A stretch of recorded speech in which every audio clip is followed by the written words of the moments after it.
Kinumpirma ni Senate Sergeant-at-Arms Mau Aplasca na magkasama sina Senator Bato de la Rosa at Senator Robin Padilla paglabas ng Senado kanina madaling araw. Ang kampo naman ni de la Rosa muling humiling ng Temporary Restraining Order o TRO sa Korte Suprema. Saksi si Ian Cruz.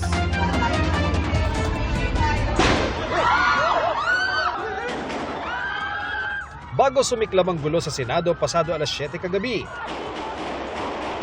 huling nakita ng media si Senador Ronald Bato de la Rosa pasakay ng elevator sa second floor kasama si Senador Robin Padilla.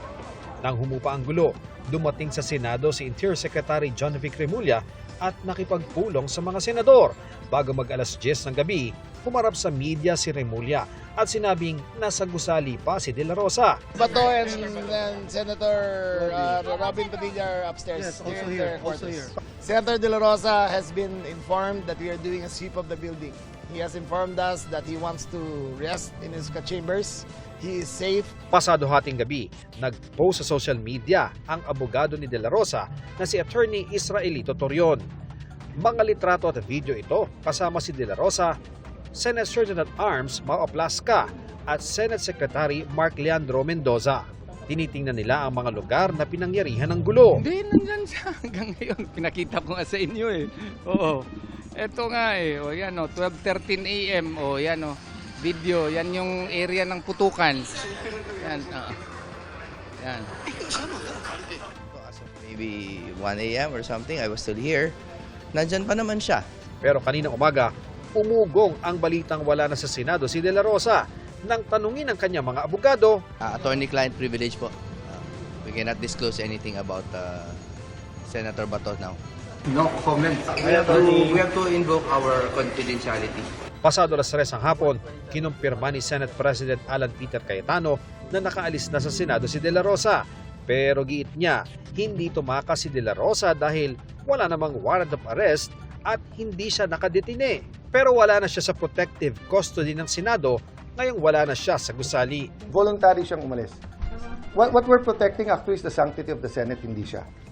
Like any other citizen, he has his rights. As a person, as Alan Cayetano, as a lawyer, I'll protect his right kahit saan siya. As Senate President, I'm protecting the integrity ng Senate.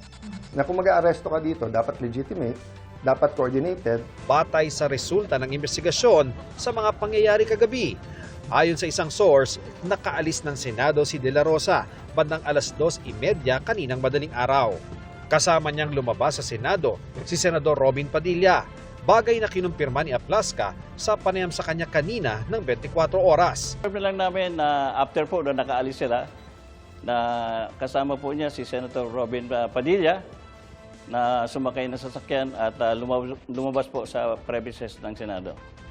Ayon sa source, patay sa report, nakasaad na kasama pa raw ni de la Rosa sa kanyang opisina sa 5th floor sina Senador Padilla at si Aplasca. Naunang lumabas si Padilla ng opisina at sinundan ni Aplasca bandang 2:20 ng madaling araw. Nakasalubong pa raw ni Aplasca ang isang opisyal ng PNP at sinabing matutulog na raw si Senador Bato.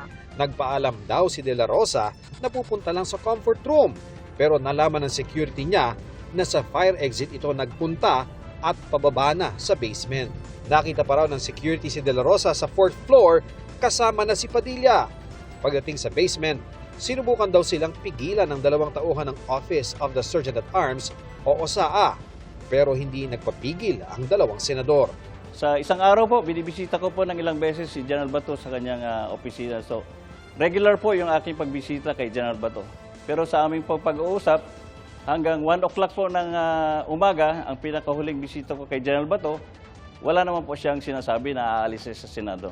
Sa official log-in and out ng Senado na ibinahagi ng isang source sa GMA News, makikitang nag-out si Padilla ng 2:35 a.m. Pero walang log-out si Senador de la Rosa. Sabi sa report, si Padilla ang nagmaneho ng puting SUV palabas ng basement. May sakay raw itong isang babae. Nasaan na nga ba si Senador Bato de la Rosa? Hindi pa malinaw ngayon kung babalik muli siya sa Senado. Nitong Lunes lang siya muling pumasok sa Senado matapos ang 6 na buwang pagtatago. Sa website ng ICC, nakalista si De La Rosa bilang defendant sa kasong Crimes Against Humanity na kinakaharap ni dating Pangulong Rodrigo Duterte. At large ang nakalagay sa kanya. Kaugnay pa rin ito ng naging papel niya sa umano'y mga pagpatay sa kasagsagan ng war on drugs noong siya'y PNP chief. Nauna nang kinumpirma ng ICC na naglabas nga sila ng warrant of arrest laban kay Bato. Kinukwestiyon ng kanyang kampo ang legalidad nito. Kanina, muling naghain ang kanilang kampo sa Korte Suprema ng urgent pleading na may kasamang reiterative prayer para sa agarang pag-issue ng Temporary Restraining Order o TRO, status quo ante order at iba pang injunctive reliefs. Kabilang sa kanilang hiling ay pigilan ang anumang hakbang na may kaugnayan sa pag-aresto, pagdetine o pagtanggal sa sino mang nakaupong senador nang walang valid na warrant. Nirirespeto namin po yung sinabi ng Senado na under protective custody. As a lawyer, I will speak na pag sinabing under protective custody mo, ibig sabihin, ikaw ang responsable na ilabas yung tao pag hiningi po sa'yo. Yan po yung mga nasa rules of court naman po yan. Ano po? Sa 5 sinabi ni Director, 6 ang mali. The Director seems to be lying to someone. So ayusin niya muna sarili niya. Ako si Ian Cruz, ang inyong saksi.